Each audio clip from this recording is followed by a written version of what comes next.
ऐसे सुरासुर मनुषं तो देखायिकं विमलं प्रणमामि बड्डमानं तीर्थं धम्मस्य कर्तारम्। ओम ह्रीं श्री अरहंत सिद्ध आचार्य उपाध्याय साधु पंच परमेष्ठिभ्यो नमो नमः। अपना जीवन सुख शांति में बनाने हेतु सुखमय जीवन की कला समझने के लिए संपूर्ण जिनागम को 5 बिंदुओं में संक्षिप्त करके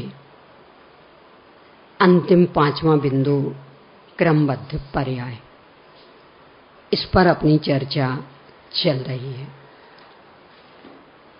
क्यों इसे समझने की आवश्यकता है, क्या है, लोक में कैसे सिद्ध है, जिनागम से कैसे सिद्ध है, इन विषयों पर चर्चा के बाद में यदि सब कुछ सुनिश्चित मान लेते हैं तो पुरुषार्थ का क्या होगा, ये अहम प्रश्न, इस पर अपन चर्चा कर रहे हैं। इसमें 2 दृष्टियों से अपन चर्चा कर चुके हैं। एक तो ये कि सब कुछ सुनिश्चित में पुरुषार्थ भी तो सुनिश्चित है ना, क्योंकि स्वभाव, पुरुषार्थ, काल लब्धि, भवितव्य, निमित्त, इन 5 की सुनिश्चितता का एक नाम है क्रमबद्ध पर्याय। तो उसमें तो सुनिश्चित है ही, तो पुरुषार्थ का क्या होगा, इस प्रश्न के लिए अवसर कहाँ रहा, वो भी सुनिश्चित। दूसरी बात कि कदाचित इसे नहीं भी माने तो पुरुषार्थ है ना, यानी पुरुष के लिए, आत्मा के लिए, तो आत्मा के लिए जो हितकर हो, आत्मा के लिए जो सुखकर हो, जो अभ्युदय निश्रेयस का कारण हो, वो पुरुषार्थ होगा कि जिसके फल में 4 गति 84 लाख योनि में भटके, वो पुरुषार्थ होगा।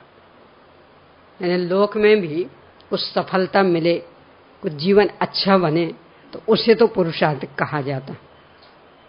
वो कोई उत्तरोत्तर दिन पर दिन गरीब गरीब बनता जाए, बीमार बनता जाए, और फिर कहीं हम पुरुषार्थ करते हैं ना, इसलिए तो क्या कहा जाएगा, ये पुरुषार्थ है। पुरुषार्थ से तो ऊपर उठते, नीचे थोड़ी गिरते।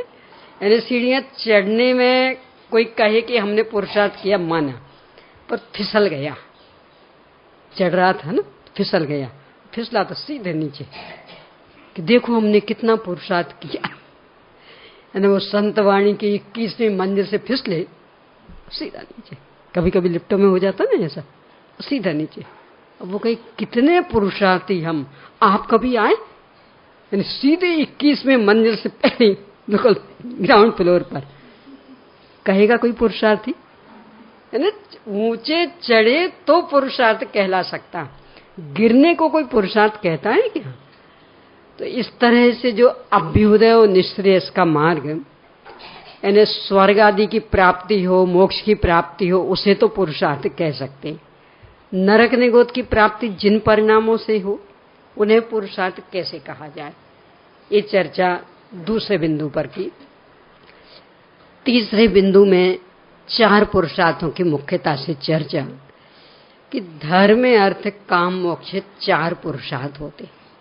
तो यही तो करना चाहते हो ना, तो करो। तो पुरुषार्थ के फल में तो उन्नति होती है, जीवन सुख शांति में बनता है। तो धर्म पुरुषार्थ के नाम पर जो रूढ़ियों का निर्वाह कर रहे, कुल परंपरा का निर्वाह कर रहे, उससे सुख मिला कि दुख मिला, तो कहाँ वो धर्म पुरुषार्थ हुआ?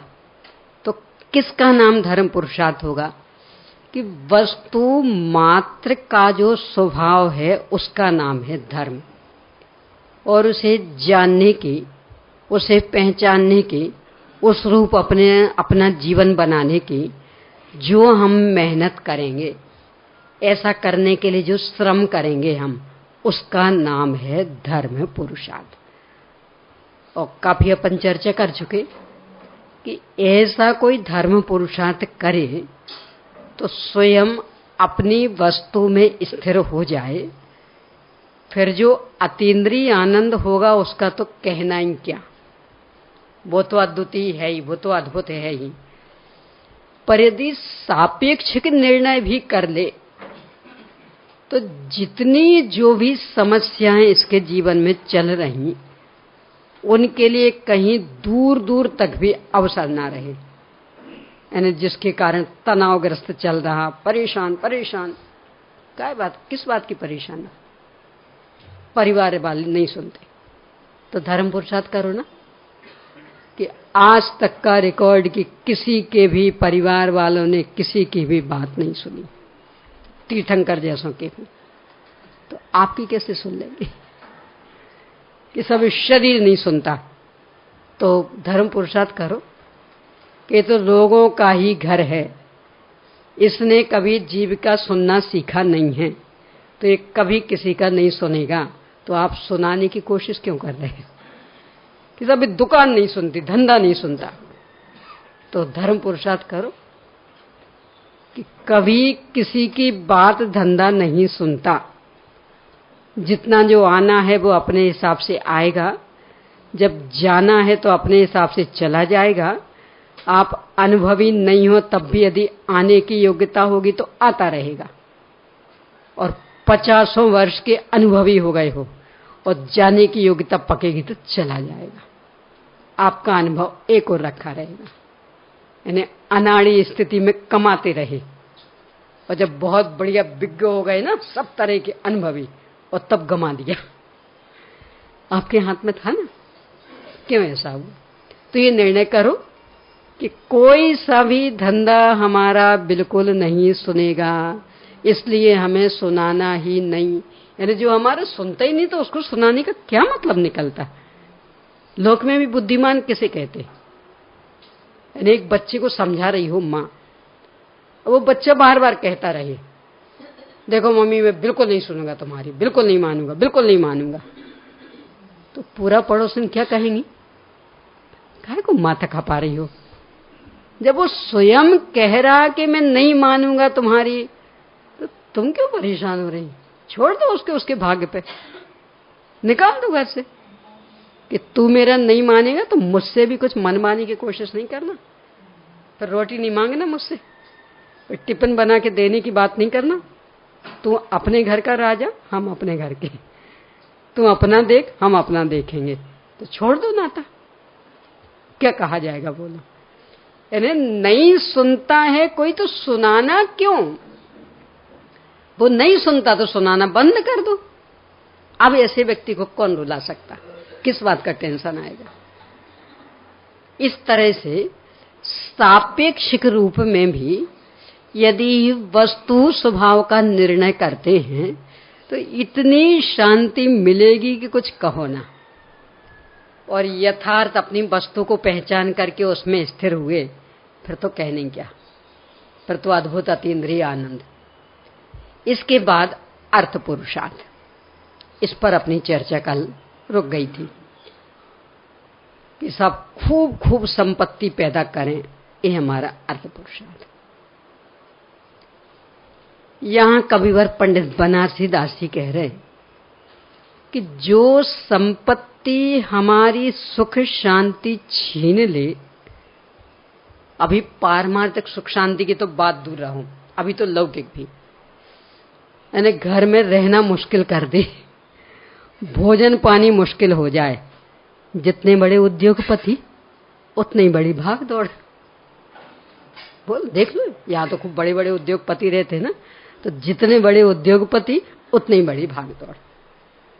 यानी बेचारा गरीब तो फिर भी घर में बैठ के शांति से 2 रोटियां खा लेगा, और उद्योगपतियों को, उनको तो बस वो टिप्पणी भाग्य में रहता है, उसमें ही खाए। वो साधारण गरीब व्यक्ति तो आराम से घर में दिन में भी चैन पालेगा, नौकरी पेशा वाला भी होगा ना, वो हमाल वगैरह भी, तो कम से कम आज रविवार तो आज तो साता से बैठ लेंगे घर में अपने बाल बच्चों के साथ, पत्नी के साथ। और इन उद्योगपतियों के बाकी दिन से भी ज्यादा व्यस्त तो आज रहना है। क्यों? बाकी बहुत सारे काम पड़े थे ना पेंडिंग में, तो उन सबको आज निपटाना, बाकी तो समय नहीं मिलता। कितनी बढ़िया छुट्टी है। तो ये संपत्ति है कि विपत्ति है? यानी जिसने लौकिक जीवन को भी दूभर कर दिया हो, सुख शांति नाम की कोई चीज ही नहीं रह गई हो, परिवार वालों से मिल ना सकें, साता से सो उठ भी ना सकें, बैठ भी ना सकें, वो संपत्ति की विपत्ति। तो किसका नाम अर्थ पुरुषार्थ? कि द्रव्य का एक नाम अर्थ है, और ये अनंत अनंत वैभव संपन्न। पहले अपन चर्चा कर चुके, प्रत्येक द्रव्य में कितने गुण? अनंत अनंत, यानी जीव अनंत, पुद्गल उससे भी अनंत अनंत गुणे अनंत, काल द्रव्य के समय उससे भी अनंत गुणे, आकाश के क्षेत्र, आकाश का क्षेत्र उससे भी अनंत अनंत गुणा, और इससे भी अनंत गुण है एक द्रव्य में रहने वाले गुण। और गुण यानी वैभव, उसकी संपत्ति, उसकी प्रॉपर्टी। तो करो ना प्रकट। तो ये जो वैभव है, ये द्रव्य, और उसको पर्याय में व्यक्त करने के लिए किया जाने वाला प्रयास, इसका नाम है अर्थ पुरुषार्थ। तो ये तो क्रमबद्ध पर्याय की स्वीकृति में व्यक्त होता है। यहां तक अपन कल चर्चा कर चुके। अब इससे आगे ये नहीं, सब दुकानदारी भी तो चलानी तो पड़ेगी, अकेली बातों से थोड़ी पेट भर जाएगा, नहीं करनी पड़ेगी। आजीविका के लिए नहीं करना पड़ेगा कुछ कि बातों से पेट भर जाएगा, करना पड़ेगा। ज्ञानियों से मिलें जरा, क्योंकि ज्ञानी है तो वे तो कुछ भी कह सकते हैं अपने को।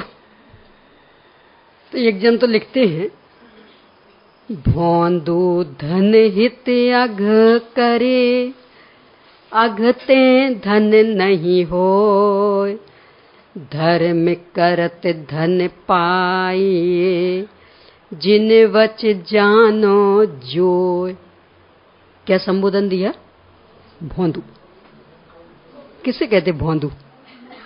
महामूर्ख, यानी बिल्कुल अक्कल नहीं, उसको कहा जाता भौंदू। तो वे अपने को भौंदू शब्द से संबोधित कर रहे हैं कि भौंदू धन कमाना चाहता पाप करता है, भौंदू धन हित अघ करे, आगे यानी पाप, धन हित धन के लिए, कि धन के लिए पाप करता।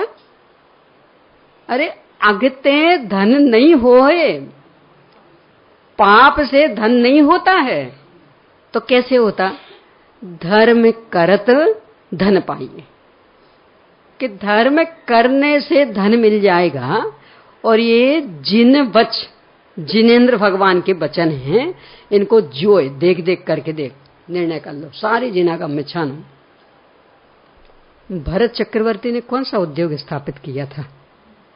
तो बहुत बड़े आदमी बन गए थे ना, 6 खंड के अधिपति। कौन सा उद्योग लगाया था? स्टील का, चांदी का, सोने का। चलो उनका नासिब, वे तो बहुत बड़े थे। कृष्ण जी ने कौन सा लगाया था? वे त्रिखंडाधिपति थे। चलो मांडलिक राजा का ले लें, पांडवों ने कौन सा धंधा किया था? काय की दुकान थी उनकी? नौकरी।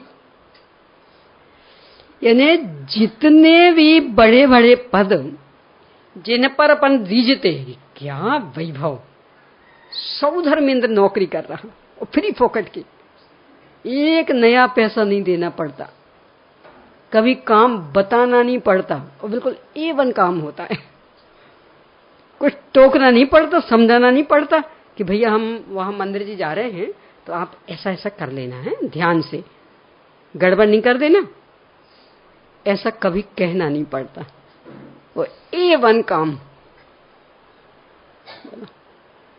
बुलाना नहीं पड़ता, स्वयं दौड़ा दौड़ा भागा आता। कितने तनख्वाह देते होंगे? अच्छा, खोजने तो गए होंगे ना कि हमें बढ़िया नौकर चाहिए। कैसे मिला धर्म करत धन पाइए। यानी जितने भी ये ऊंचे ऊंचे पद कि जिनके वैभव को देख करके मुंह में पानी भर आता। नियम साजी में कलश है कि इन सबके भोगों को देख करके तुम तरस रहे हो, ललचा रहे हो। अरे क्या भोग, क्या भोग। तो ललचाने से थोड़ी मिलने वाला, उस कारण को पकड़ो ना।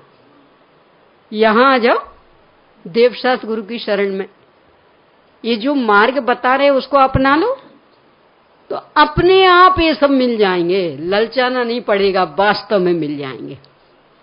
तो धर्म करत धन पाइए, जिन वच जानो जोय। देख देख करके निर्णय कर लो कि जिन जिन ने भी धर्म की शरण ली है उन्हें अमाप पैसा मिला। और देखो बिल्कुल सीधा मनोवैज्ञानिक है, यानी कोई दोना पट्टी नहीं है, पोपा बाही राज न थी। सीधा क्या है, लोक में नहीं होता ऐसा। ये जो साहूकार लोग होते हैं ना, दूसरों की अमानत रखते हैं और ब्याज देते हैं। किसी के संदर्भ में बस मात्र एक ऐसा बन गया केस कि उसने उनके रुपए नहीं लौटाए, मात्र एक। यानी 5 लाख रुपए रखे थे और वो डूब गए। मात्र एक के साथ हुआ था ऐसा। अब बोलो, अब कौन कौन आएगा रखने उन सेठ जी के पास। मात्र एक केस बना कि सब इनके डूब गए तो हमारे क्यों नहीं डूब सकते। यानी इसकी तो नीयत खराब है। तो मात्र एक बार यदि नीयत खराबी का पता लग गया तो उसका सारा वो साहूकारी का धंधा चौपट। अब कोई रखने आने वाला नहीं। अब एक दूसरे सेठ जी हैं, इनने रखा था, लेने गए मूल रकम। आवश्यकता थी, मान लो बच्चा छोटा था तब रखा था कि भाई ये अभी संभाल के नहीं जानता तो रख दो। अब बच्चा बड़ा हो गया, पढ़ लिख के बिल्कुल मतलब सब तरह से तैयार हो गया, तो सोचा इसको अपना स्वतंत्र उद्योग करवाएं। तो वो रुपए लेने गए, ये भूल ही गए थे कितना रखा था। इनको लग रहा था थोड़ा होगा, पर वो सेठ जी ने देखा तो इनने तो मांगे थे, उदाहरण के लिए कि मान लो इनने मांगे थे कि साहब हमारे 1 करोड़ है, दे दो। सेठ जी ने देखा तो वो तो 1.5 करोड़ थे। अब बोलो, जो ईमानदार सेठ होगा वो क्या करेगा कि ठीक है आप 1 करोड़ क्या, देखो भाई हम तो कुछ कहा नहीं है, आप ही कह रहे 1 करोड़ है तो ले जाओ 1 करोड़। ऐसा करेगा? क्या करेगा? नहीं बहना, आप भूल गए हैं, आपका 1 करोड़ नहीं है, आपका 1.5 करोड़। अब मान लो कहें नहीं नहीं हमने ही तो जमा किए थे, पक्का हमें याद है 1 करोड़। नहीं बहन, भूल रहे हो आप, 1 करोड़ नहीं, आपके 1.5 करोड़। देखो 50 लाख उसके जाने हैं और इनकी हाँ में हाँ मिला दे तो 50 लाख बचने हैं। यानी ये तो यही कि नहीं, हमारे पास डायरी में भी लिखे हैं किस तारीख को जमा किए थे, अब बताते कि नहीं बहन आप भूल रहे हो, आप मुझे झुटला रहे। देखो झुटलाने करने का प्रश्न नहीं है, आप भूल रहे हो, आप फिर से डायरी में देखना, पर ये 1.5 करोड़ हैं, आप ले जाओ। क्योंकि मान लो बहुत लंबा सफर है, ट्रैफिक वाला एरिया, तो यदि आना जाना किया तो एक दिन तो पूरा बर्बाद होना। तो वो सेठ कह रहा अभी ले जाओ आप, यदि आपको डायरी में 1 करोड़ ही निकले तो फिर हम आप समाचार दे देना, हम मंगवा लेंगे, पर अभी तो आप ले जाइए। आपके उपयोग में यही बस रहा 1 करोड़ है और वो 1.5 करोड़ देगा। अब आपने घर आके, सफर लंबा था, बहुत ट्रैफिक वाला एरिया, 6 घंटे लग गए। अब आके देखी डायरी, बराबर 1.5 करोड़ था। अब बोलो कैसा लगेगा? अरे कैसा, बिल्कुल ये तो भगवान निकला। यानी हम तो कितनी बार कह रहे थे नहीं 1 करोड़ 1 करोड़ 1 करोड़, और ये आराम से कह देता ठीक है जितना आप मांग रहे ले जाओ, तो उसको तो लाभ ही लाभ था ना, 50 लाख रुपए मुफ्त में मिलने थे। पर नहीं, उसने जिद करके दिए। अब वो सेठ आपको कैसा लगेगा? बिल्कुल देवता। अब आपने यहां वहां कहना शुरू कर दिया, वो है ना, अरे साहब हम तो बिल्कुल भूल ही गए थे कि हमारे 1.5 करोड़ है। हमें तो यही ख्याल में था कि 1 करोड़ है। उसने ही जिद करके जबरन कि नहीं तुम तो ले जाओ, यदि नहीं होंगे तो फिर हम मंगवा लेंगे, अभी तो ले जाओ। क्या देवता, केस एक ही बना। पर अब वो बात, अब बोलो कौन कौन उसके यहां नहीं जाएगा रखने, जिसको भी रखने का भाव होगा, कौन कौन नहीं जाएगा? उस पहले वाले के यहां कौन कौन जाएगा? तो किसका धंधा बढ़ना है? जो ईमानदार होगा।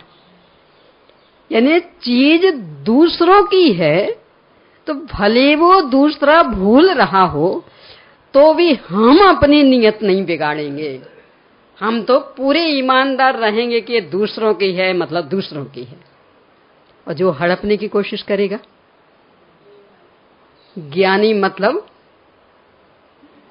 ईमानदार, कि भाई शरीर हमारा नहीं है तो हम तो इस पर अधिकार नहीं जमाएंगे, ये मकान दुकान हमारे नहीं है तो हम तो इस पर अधिकार नहीं जमाएंगे, ये घर कुटुंब आदि हमारा नहीं है तो हम तो इस पर अधिकार नहीं जमाएंगे। भले हमारे संपर्क में रखा है, रख दिया है, वही 1.5 करोड़ रखाए थे ना, जैसे रख दिया, पर निरंतर उपयोग में ये चल रहा है, ये चीज हमारी नहीं है, ये चीज हमारी नहीं है, ये चीज हमारी नहीं। ये जो उसकी ईमानदारी है तो परिणाम निकलता कि बढ़िया से बढ़िया चीजें उसके संपर्क में आ जाती। अद्वितीय समोषण का वैभव समझते? 3 लोक की अद्वितीय सामग्री, यानी 3 लोक में जितनी जो भी बढ़िया से बढ़िया सामग्री वो सब वहां समोषण है, उसके अतिरिक्त कहीं नहीं। वो क्यों इकट्ठी हो गई? वो ईमानदारी का परिणाम कि स्वप्न में भी किसी दूसरे की चीज को हड़पने का प्रयास नहीं करते, सोचते भी नहीं है कि ये दूसरों की चीज मेरी है। इसका परिणाम निकला कि उत्तम से उत्तम वस्तुएं उनके सानिध्य में आ गई। तो बोलो यदि अपने सानिध्य में बढ़िया से बढ़िया संयोग लाना चाहते तो पहले सेठ जैसा बनना कि दूसरे सेठ जैसा? दूसरे सेठ जैसा। और दूसरे सेठ जैसे बनने का मतलब ये सामग्री मेरी नहीं, तो अब इकट्ठा करना कि ये मेरी नहीं है, मेरी नहीं है, मेरी नहीं, छोड़ना है मुझे। तो जितना छोड़ेंगे उतना बढ़िया से बढ़िया मिलेगा। वो कहेगा नहीं हमें तो इनके ही सानिध्य में रहना। क्यों? यहां हमारी सुरक्षा रहती, कोई हमें हड़पता नहीं है, और वहां जाओ तो कोई भी नियत बिगाड़ लेता। इसलिए अपने यहां तो वो कहावतें भी चलती ना, त्यागे उसके आगे और मांगे उससे भागे, बिन मांगे मोती मिले, मांगे मिले न भीख। यानी मांगते नहीं हैं ज्ञानी तो ढेर लगता है सामग्री का, सब बढ़िया से बढ़िया, और अपन जैसे भिखारी बने रहते भोगों के, तो भीख भी ठीक से नहीं मिलती। यानी दुकान पे बैठो 8-8 10-10 घंटे गर्मी में बैठे रहो, और फिर भी ऐसा भी हो सकता सावास तो बोनी तक नहीं हो पाई।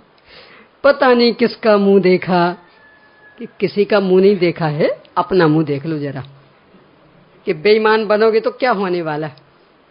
और वहां कि कभी दुकान पर नहीं बैठना पड़ता, कभी किसी की गुलामी नहीं करनी पड़ती, नौकरी नहीं करनी पड़ती, और ऐसा अटूट वैभव कि देखने वाले ललचाते क्या है वैभव, कौन सा ऐसा पुण्य किया होगा कि ऐसी अद्भुत सामग्री।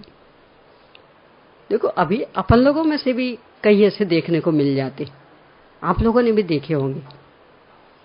यानी एक व्यक्ति, पहले पिताजी कमाते थे, अच्छी कमाई थी, इनको कभी कमाना नहीं पड़ा, यानी एक दिन भी दुकान पे नहीं गए, ना कहीं नौकरी की, बस मस्त जिंदगी, आराम से घूमना फिरना, सब बिल्कुल मस्त जिंदगी। और वो पिताजी जैसे थकने लगे तब इनके बेटे तैयार हो गए, तो बेटे कमाने लगे। यानी इनने अपनी जिंदगी में कभी कमाई ही नहीं, और फिर भी घाटा बिल्कुल नहीं, ठाठ से जिंदगी जी। आप लोगों की दृष्टि में होंगे ऐसे कई एक, यानी पहले पिताजी की कमाई पे थे, अब बेटों की कमाई पे, स्वयं कभी कुछ नहीं किया, और ठाठ ऐसे कि कुछ कहो ना, यानी राजाओं महाराजाओं जैसे, कहीं भी जाना तो अपनी गाड़ी से दौड़ रहे हैं, जिस समय जाना उस समय, एक सेकंड कोई रोक नहीं सकता कि नहीं साहब हम भी आ रहे हैं आपकी गाड़ी में, बस 1 मिनट कहो ना, आपको आना ना, वो गाड़ी खड़ी उसमें आना, हम तो अपने टाइम पे निकलेंगे। ऐसी यानी ठाठ ऐसे। और कभी दुकान पे बैठना नहीं पड़ा, जब दुकान पे ही नहीं बैठना पड़ा तो नौकरी का तो प्रश्न ही नहीं। तो लोग बाग देख देख के परेशान होते, कैसा ऐसा पुण्य कमाया होगा। ऐसे ऐसे उदाहरण मिलते। 7 बेटे थे, 7 और 7 बेटियां,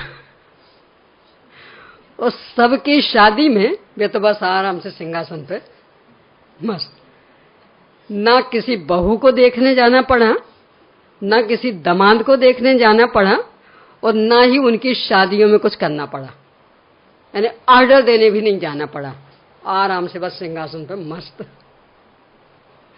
और इतनी बढ़िया ठाट वाले सारे कार्यक्रम हुए, कुछ कहो ना। वो पत्नी देख देख के परेशान, इनकी बढ़िया आराम से मस्त बैठे रहते, हमें करना पड़ता। तो बोलो क्यों?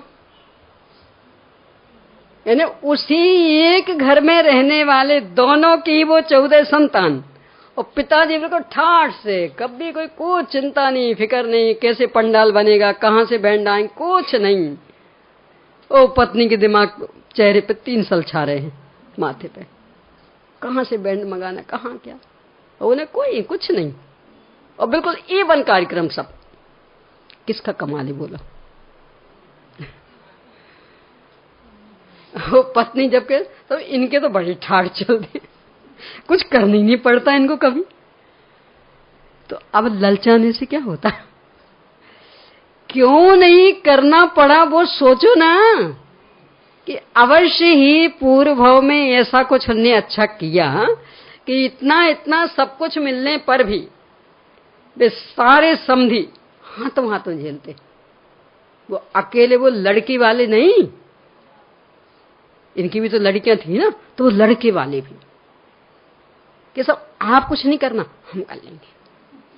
यानी वो लड़के वाले कह रहे लड़की वालों से, है ना, जिनकी लड़कियां लाए तो उनकी तो वही स्वयं लड़की वाले, तो लड़के वालों को थोड़ी करवाएंगे कुछ, पर जिनके यहां अपनी लड़कियां दी वे कह रहे आप कुछ नहीं करना, हम सब कर लेंगे, आप तो बैठो विराजो आराम से। देखे होंगे आपने भी कई केस ऐसे, जब सामान्य सा पंचम काल जहां ऐसा सातिशय पुण्य नहीं होता, वहां भी ऐसे दृश्य देखने को मिल जाते कि पूरी जिंदगी ठाठ से कटी हो, फिर भी मेहनत के नाम पे कुछ नहीं, मस्त जिंदगी। तो जहां सातिशय पुण्य बंधा हो और उसका उदय आए, तो उनका तो क्या कहना। पंचम काल में सातिशय पुण्य का धनी कोई नहीं होता, क्यों? सब मिथ्या तो लेकर के जन्म लेते। यहां भले सम्यक तो प्रकट कर लें, पर सम्यक तो लेकर के कोई यहां जन्म नहीं लेता, तो सातिशय पुण्य कैसे हो? तो उसमें भी इतने पुण्यवान अपन ने आंखों से देखे, तो जो सातिशय पुण्यशाली होंगे उनका तो क्या कहना। तो धंधा करना भी नहीं आता, करना हो तो कैसे करना? धर्म करत धन पाइए, जिन वच जानो जोए। दौलत राम जी है ना, छेड़ाला वाले, उनने भी अपने को बहुत फटकारा, बड़ा बनिया कहलाता है।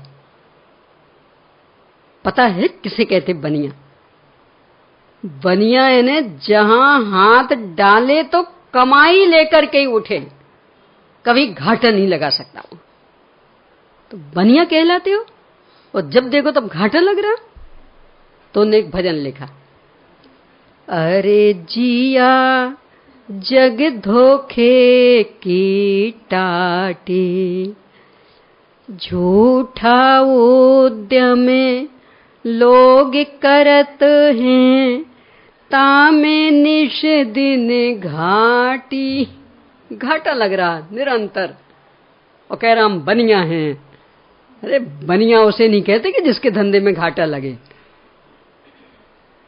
एक ऐसा कहते हैं, गोबर जमीन पे गिरे ना, गाय भैंस की गंदगी, तो अब वो अकेली नहीं उठ सकती, वो कुछ ना कुछ लेके उठे।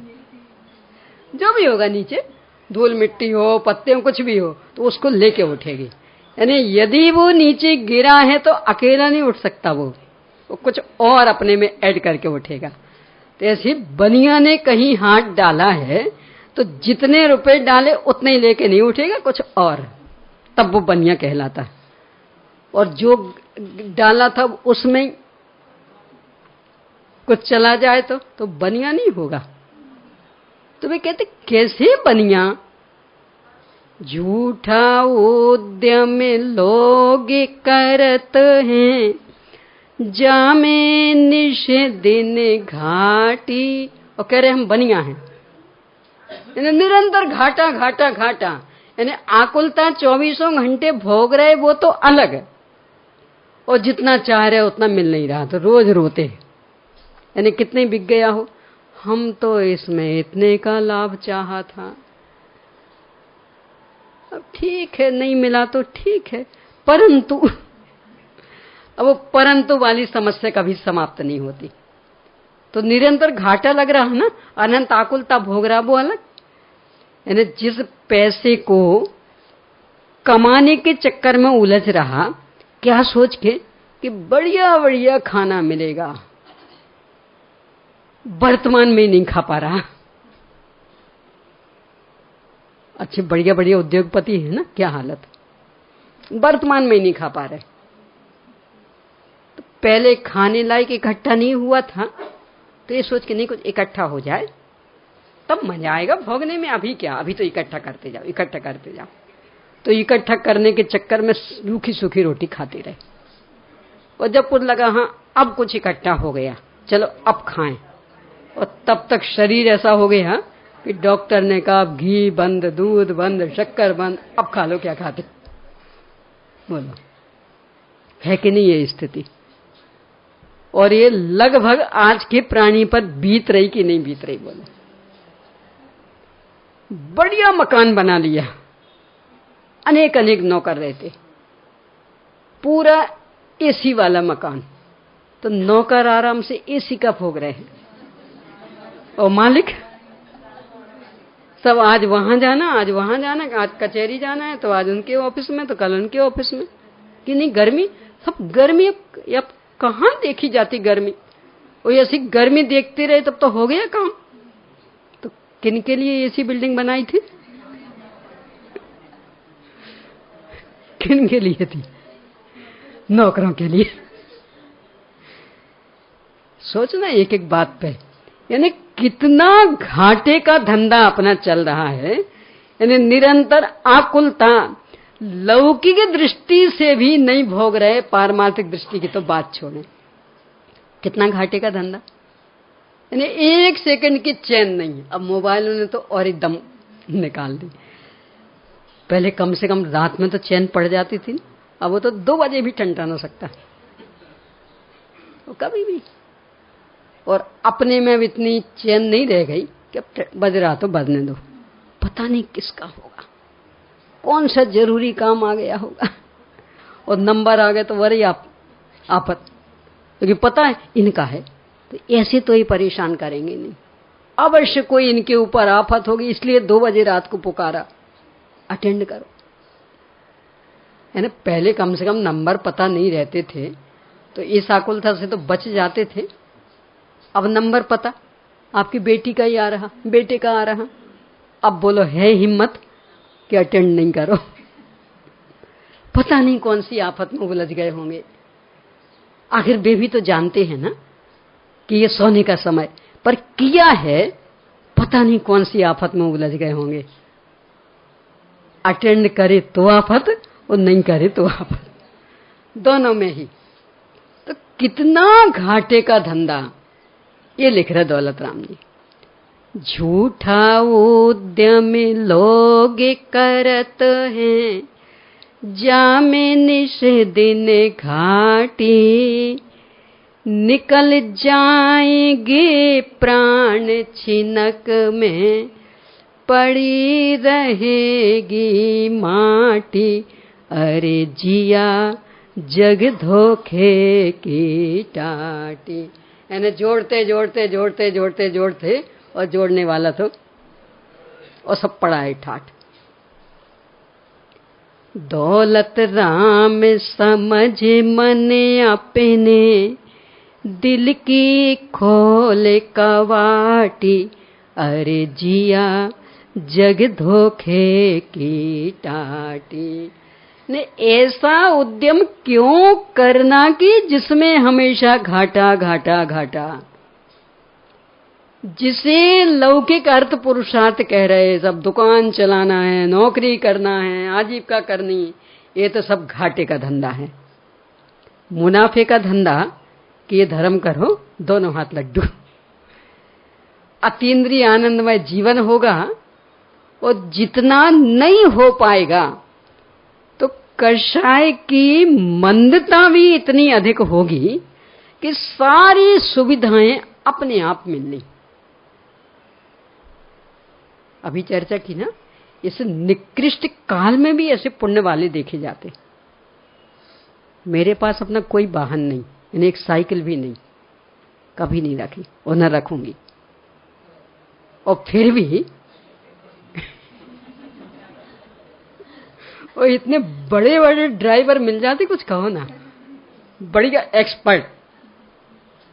क्या मजाल कि मुझे धक्का भी लग जाए, इतने बढ़िया करोड़पति अरबपति।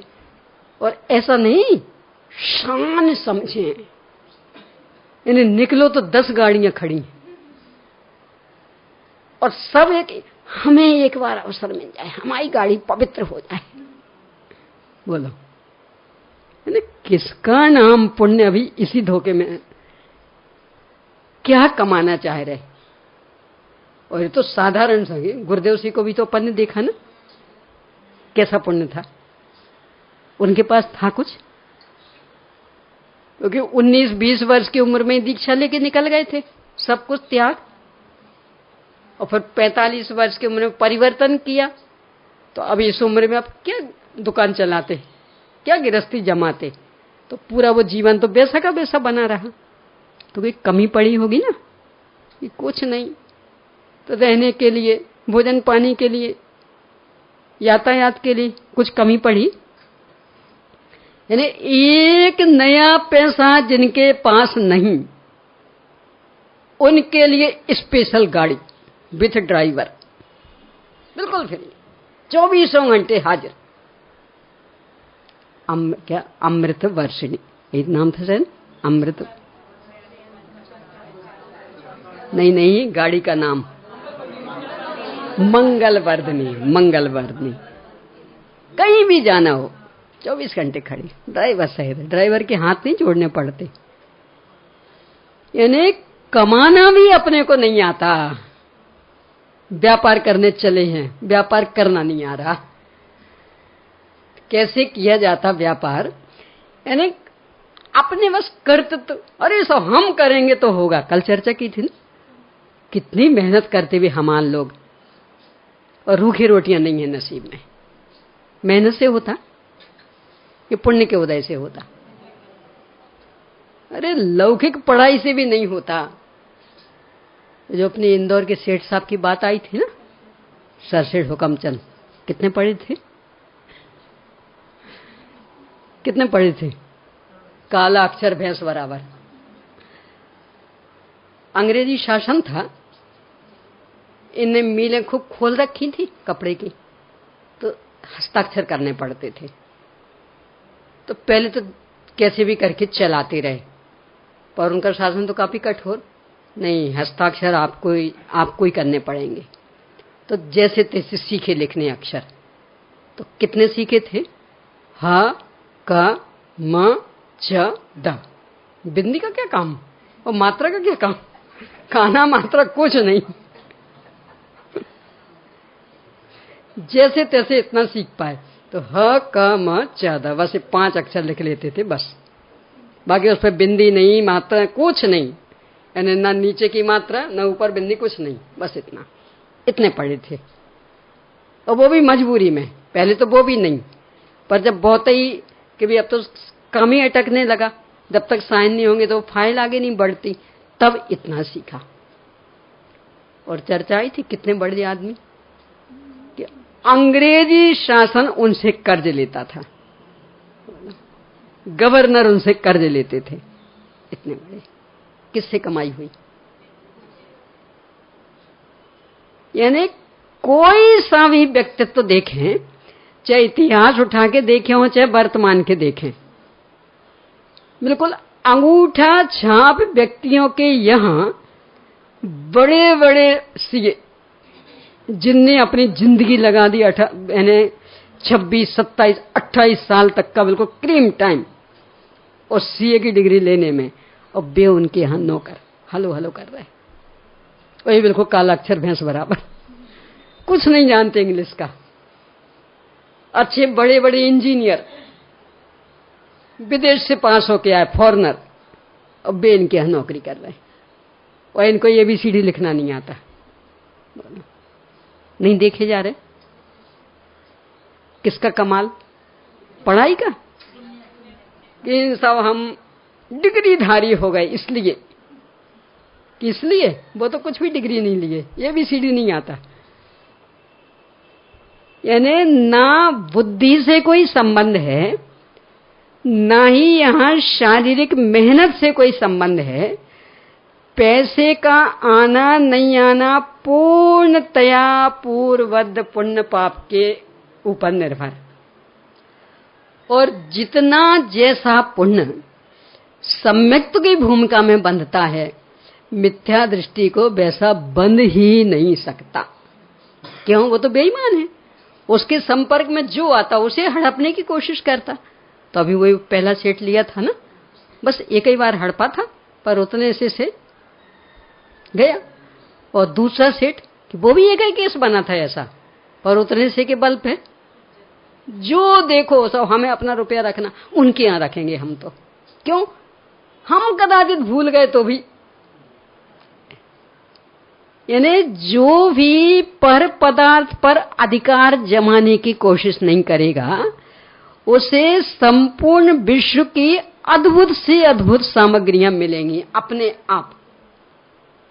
और जो अपनी नियत बिगाड़ेगा, पर पदार्थों को हड़पने की कोशिश करेगा, सामान्य से शरीर मिला तो उस पर भी अधिकार, तो उसको और ज्यादा गया बीता मिलेगा। अब अच्छा मिलने का तो प्रश्न ही नहीं। तो कमाना भी हो तो कैसे कमाना? दुकान खोल के कि ये वाली दुकान? आचार्य अमृतचंद स्वामी ने लिखा ना, व्यवसाय करते हैं हम। समयसार जी के 5वीं गाथा की टीका में व्यवसाय करते। क्यों? आचार्य कुंद कुंद स्वामी के पास वैभव था ना, तब तो उन्हें 5वीं गाथा में लिखा, तम एयत विहत्तम दाये हम अपनो सबिह बेन जदि दाये जिपमानम चुक्के जिछलम न घे तब्बम। कि मैं इस एकत्व विभक्त आत्मा को अपने संपूर्ण वैभव से दिखाऊंगा। यदि दिखा सका तो प्रमाण करना, चूक जाऊं तो छल ग्रहण नहीं करना। आचार्य अमृतचंद स्वामी को प्रश्न खड़ा हो गया, वैभव वैभव तो कमाया जाता है, तब अर्जित होगा, और कमाई से ही होता, नौकरी से तो होता नहीं। अरबपति खरबपति कौन बन पाते? कोई नौकरी वाले बन पाते? वहां तो गिना चुना आना है। तो धंधे वाले, इसका मतलब आचार्य कुंद कुंद स्वामी ने भी व्यवसाय किया होगा कि हाँ किया था। नहीं किया तो अमृतचंद स्वामी कह रहे किया था, अपन क्यों मना करें? किया था। पर कौन सा? आगम के सेवन से, युक्ति के अवलंबन से, पर अपर गुरु के उपदेश से और स्वानुभव से आचार्य कुंद कुंद स्वामी का वैभव प्रकट हुआ था। उससे वे माला माल हुए थे कि कपड़े की दुकान चलाने से, स्टील की दुकान चलाने से किससे माला माल हुए थे? ये है व्यापार करने का तरीका, अर्थ पुरुषार्थ। आगम का सेवन करें, युक्ति का अवलंबन करें, यानी खूब खूब जिनागम पढ़ें, ये आगम का सेवन। युक्ति का अवलंबन, मात बाबा वाक्यम प्रमाणन नहीं। ऐसा लिखा तो क्यों? यदि ऐसा होता तो ये युक्ति का अवलंबन और पर अपर गुरुओं का उपदेश। अकेले एक से ही बंध के नहीं रहना, हर एक की अलग अलग कथन शैली। तो पर अपर संपूर्ण गुरुओं के उपदेश से निर्णय करना। कर्णानुग में कौन सी शैली, द्रव्यानुग में किस तरह से इस बात को कहेंगे, चरणानुग में किस तरह से, ये भी। और इतने से ही नहीं रुकना, फिर स्वानुभव। और इससे आचार्य कुंद कुंद स्वामी का वैभव प्रकट हुआ। कौन सा वैभव था? ज्ञानानंद, अतीन्द्रिय आनंदमय जीवन, सम्यक रत्नत्रय संपन्न जीवन, रत्नत्रय निधि, निधि कहते ना, बहुत अनमोल संपत्ति। उसके बल पर एकत्व विभक्त आत्मा को दिखाने की प्रतिज्ञा की। तो जैन धर्म में कहां कहता कि आप वैभववान मत बनिए? जैन धर्म में कहां कहता कि आप पैसा मत कमाइए, अर्थ मत करिए, पर घाटे का धंधा मत करिए। जहां अनंत अनंत आकुलता भोगनी पड़े वो काय का धंधा?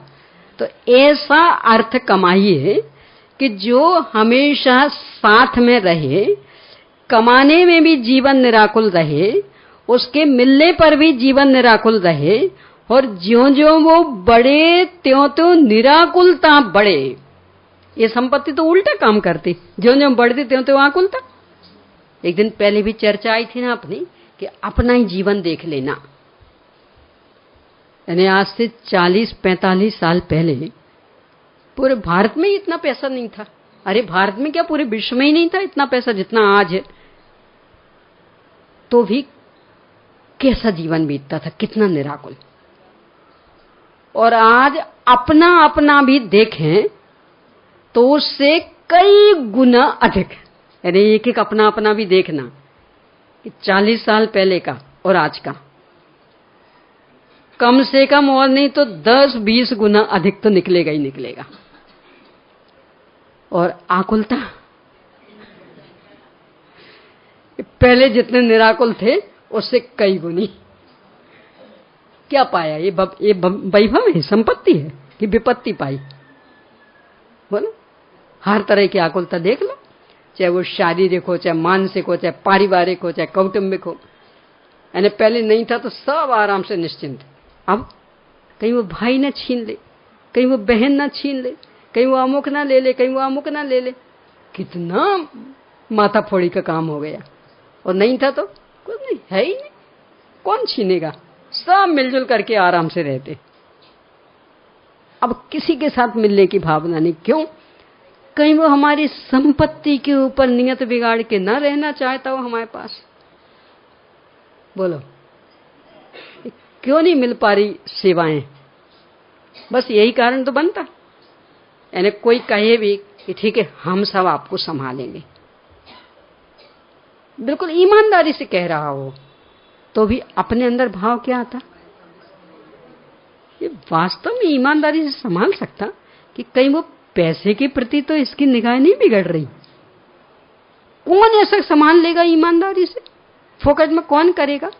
अवश्य नहीं भैया, हम अपना कर लेंगे, आप तो अपना करो। बोलो, तो क्या पाया? ये संपत्ति है। और परभाव में जाने वाले नहीं है तो कल बताए ले ही चुके अपन, यहां भी साथ में नहीं रहती, सब कंगाल बैठे हैं।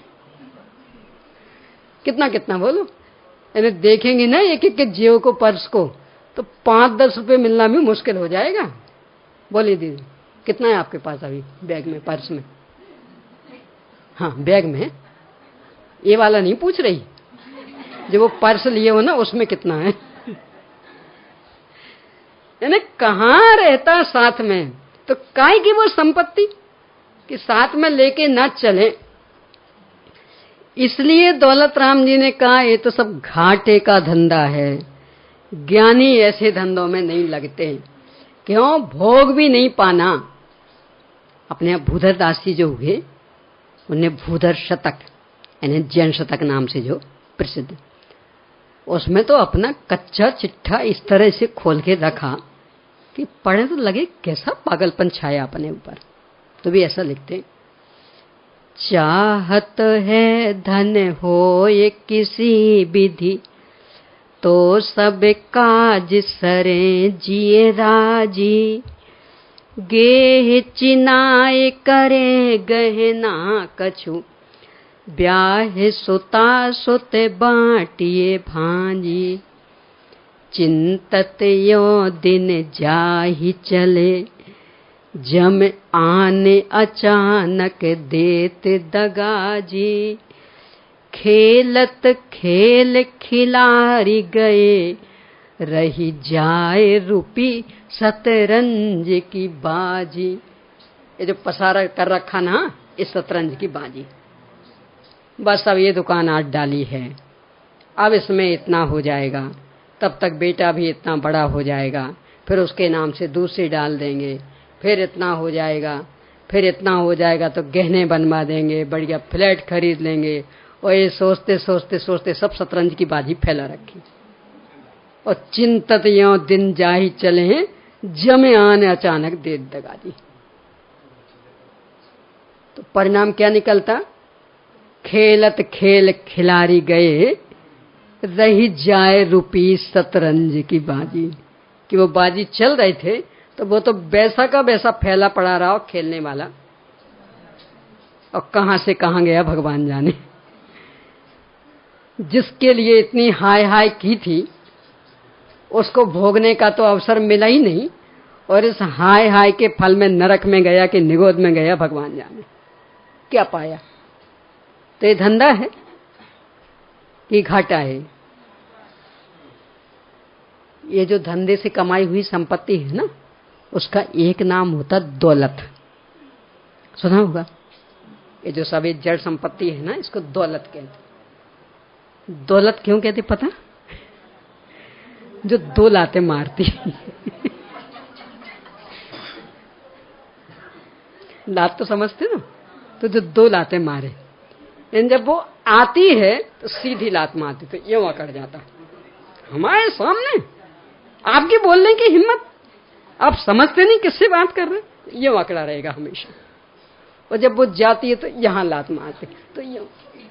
अब बिल्कुल ऐसा कि जैसे कुछ रहा ही नहीं अपने पास, सब कुछ लुट गया।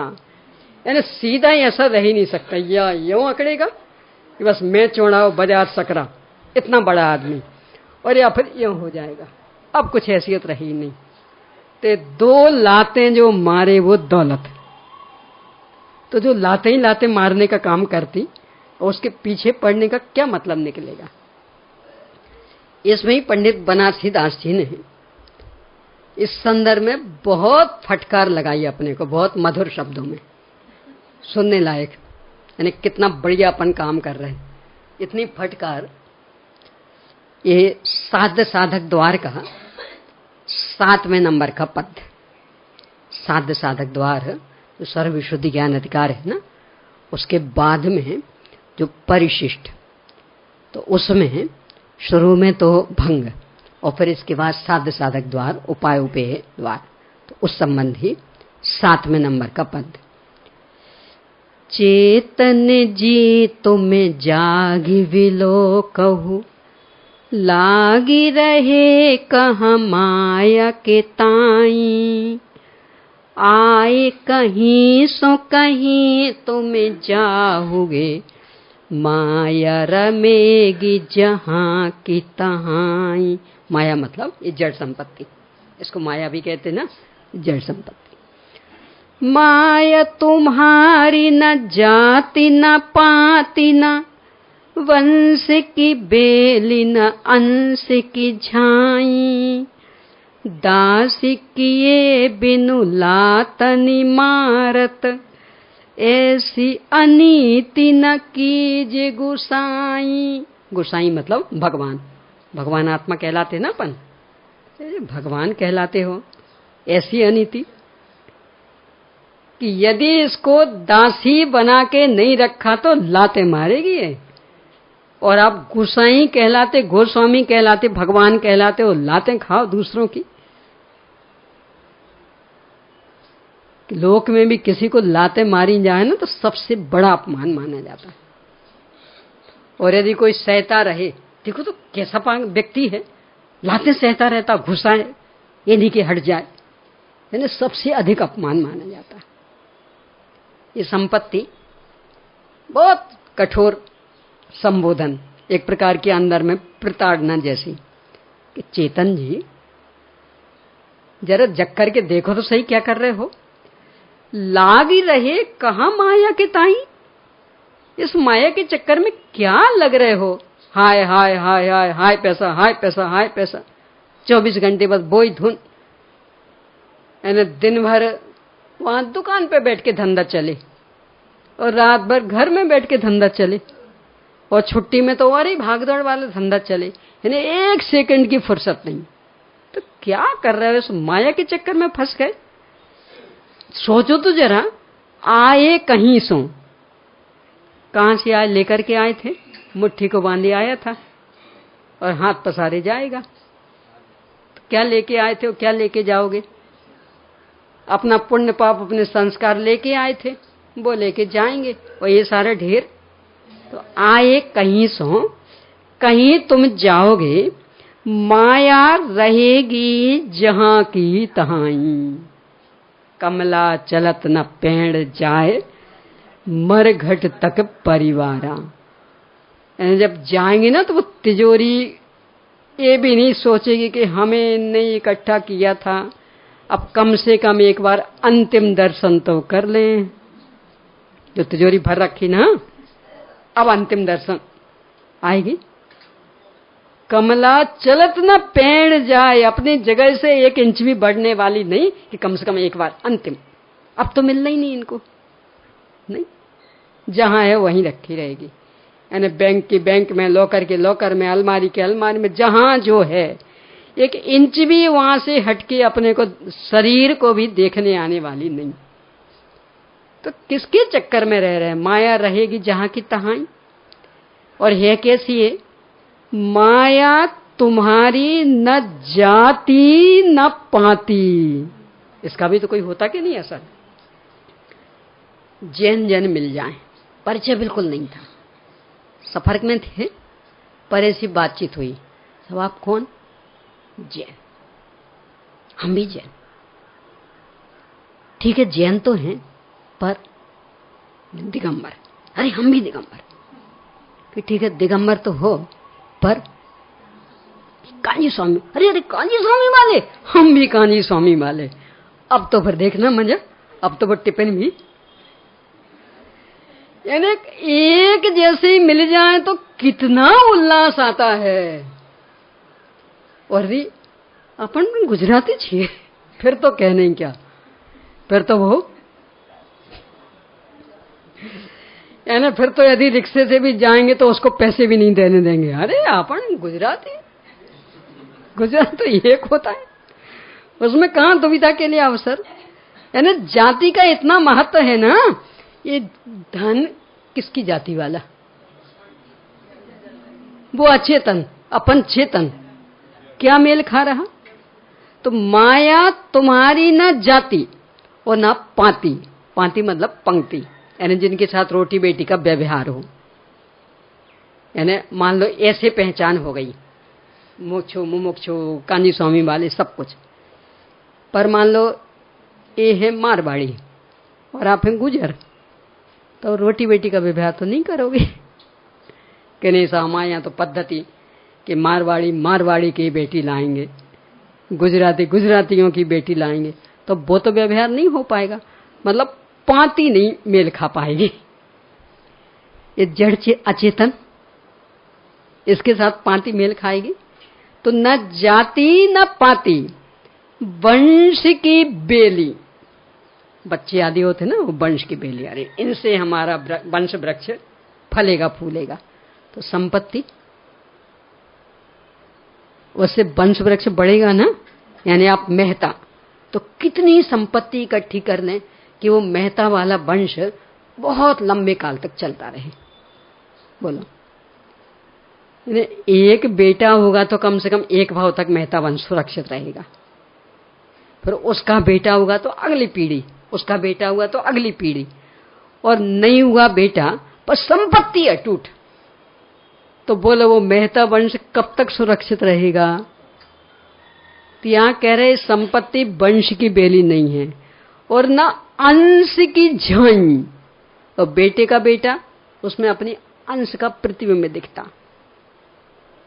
कहते ये है तो पोता पर हमारा है ना, और मूल से ज्यादा प्यारा तो ब्याज होता, तो जितना तो हमें बेटा प्यारे नहीं उससे ज्यादा हमें पोता प्यारा, क्योंकि वो अंश की झाई। ये संपत्ति क्या है, वो वंश की बेली है कि अंश की झाई।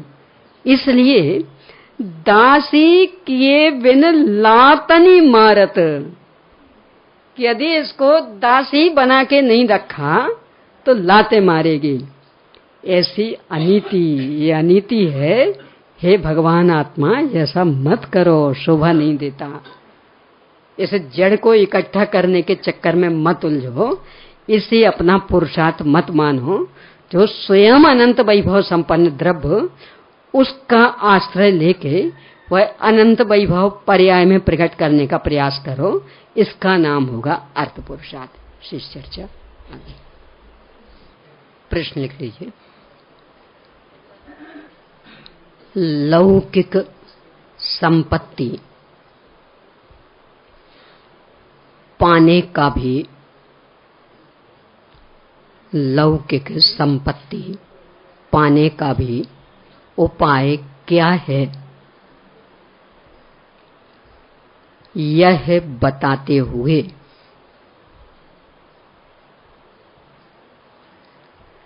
अपने द्वारा किए जाने वाले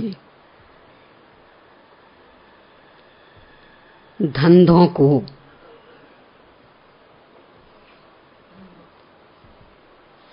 कविवर दौलत राम जी घाटे का धंधा क्यों कह रहे हैं।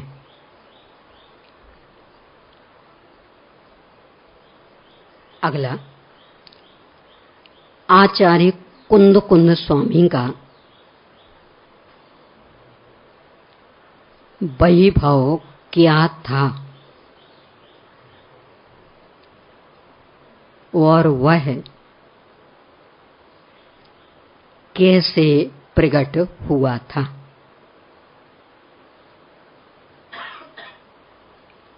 अगला, संपत्ति को दौलत क्यों कहते हैं। ख्याल में तो रहे कम से कम ना, यानी बड़ी अकड़ जो चल रही अपनी। दौलत क्यों कहते हैं यह बताते हुए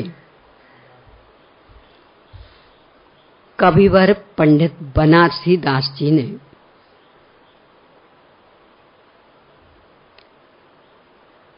इस पर आकर्षित होने वालों को, इस पर आकर्षित होने वालों को किस प्रकार से संबोधित किया है वह भी बतलाइए।